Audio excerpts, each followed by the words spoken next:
Shalom. This week we are reading Parashat Pinchas. Parashat Pinchas opens up with an incident that really is the continuation of a saga that is recorded in the end of last week's Parsha, Parashat Balak. If you recall, heathen prophet Bilam, who was hired by the king of Moab, Balak, to curse the people of Israel, wound up blessing them instead. And this was, of course, from heaven. It was heaven sent, and God did not allow Bilam to curse the Jewish people. Instead, he uttered some very beautiful blessings, but was apparently very frustrated, and in the end, he settled on another idea in order to do his best to drive a wedge between Israel and her Father in heaven. And Bilam came up with the idea of initiating some sort of program that would draw the people of Israel astray into licentious, immoral behavior. He said the God of these people hates licentiousness and lewdness, so that would be a really good way to trip them up. And so he designed this program whereby the daughters of Moab would be a temptation to the children of Israel. And this is what we read about in chapter 25, beginning in chapter 25, the end of Parashat Balak. Then we find that there was an incident there where there was a particular fellow of Israel and a particular Midianite woman who were cavorting within the sight of Israel and within the sight of Moses and the entire assembly. And it says there in Parashat Balak, and they were weeping at the entrance of the tent of meeting. Our sages teach us that this is because Moshe Rabbeinu forgot exactly what the halacha is, forgot exactly how he should react. There's a lot of commentary about this, why this happened and why it wasn't really the type of thing that Moshe was able to react to.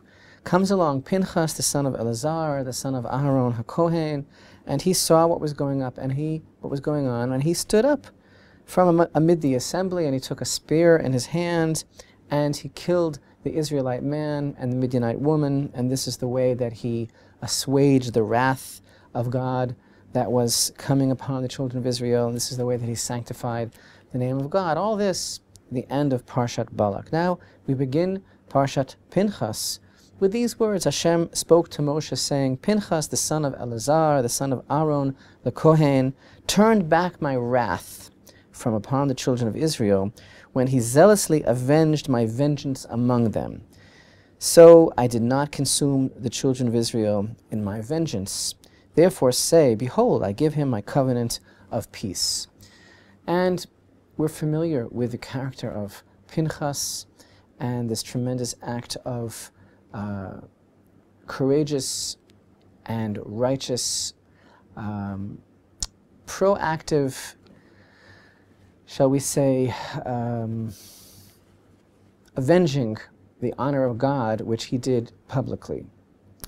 And God was very pleased, and Pinchas, according to our sages, actually was transformed into Elijah the prophet. This is a very unusual concept that really has no parallel in Jewish tradition, that Pinchas, in the merits of this incredible act that he did, was actually transformed in life to a living angel and became Elijah the prophet, became that prophet who not only is the forerunner and the announcer of the ultimate redemption, but also he is present at the covenant of the circumcision of every Jewish child.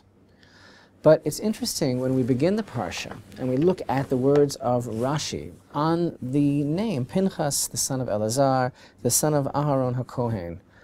Rashi is interested in the fact that the verse lists the pedigree of Pinchas all the way to Aharon, and he explains why this is so. He says, you know, the tribes of Israel were actually degrading Pinchas initially. When he first stepped up to the plate and he took this decisive action, the tribes of Israel were actually degrading him and making fun of him. And they were saying, did you see this person?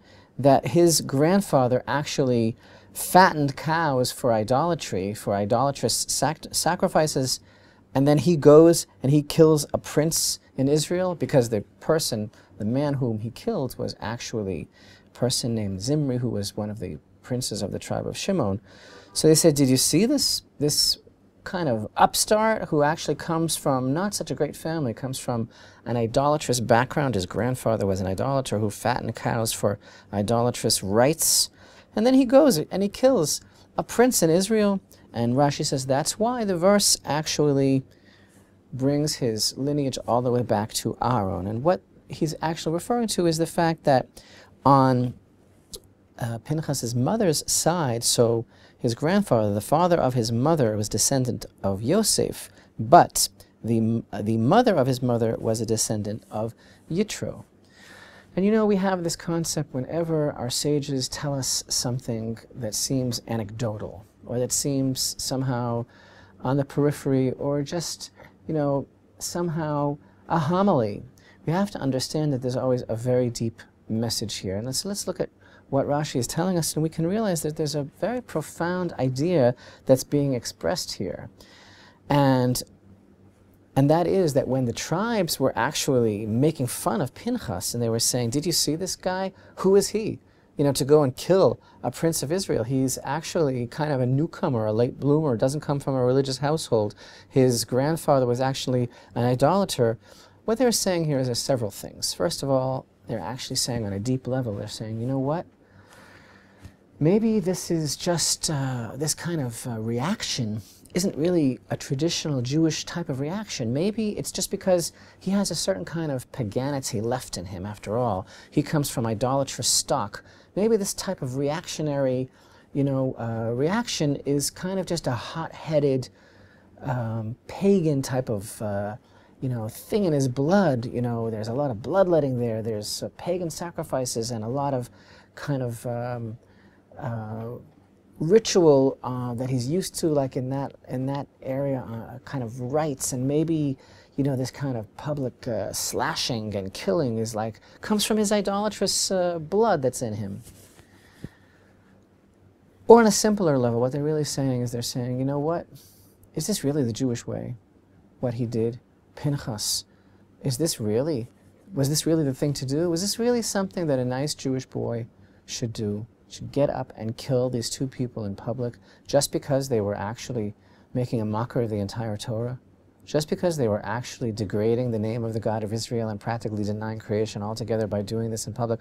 Was this really the thing to do? Because it certainly isn't democratic, and it certainly isn't, it certainly doesn't fit along the lines of what we like to consider liberal, egalitarian, holistic Judaism to be.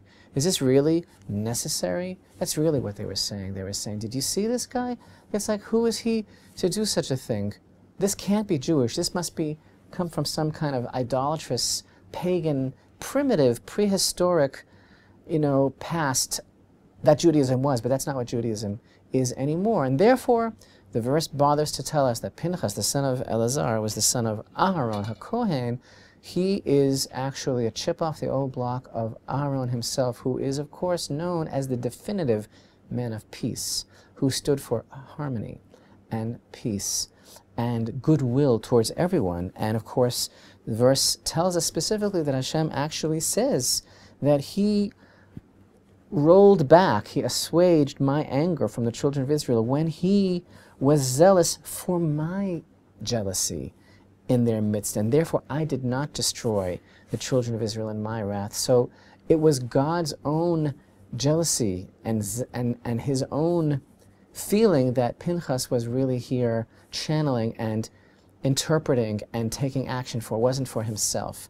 And of course this is something that we're all too familiar with today, with people who say, you know, people who want to interpolate all sorts of ideals on Judaism and tell us what Judaism is. You know, that can't be Jewish. You can't be speaking in the name of Judaism because Judaism is what I want it to be, what I believe it should be. It's something that is just very fair to everyone.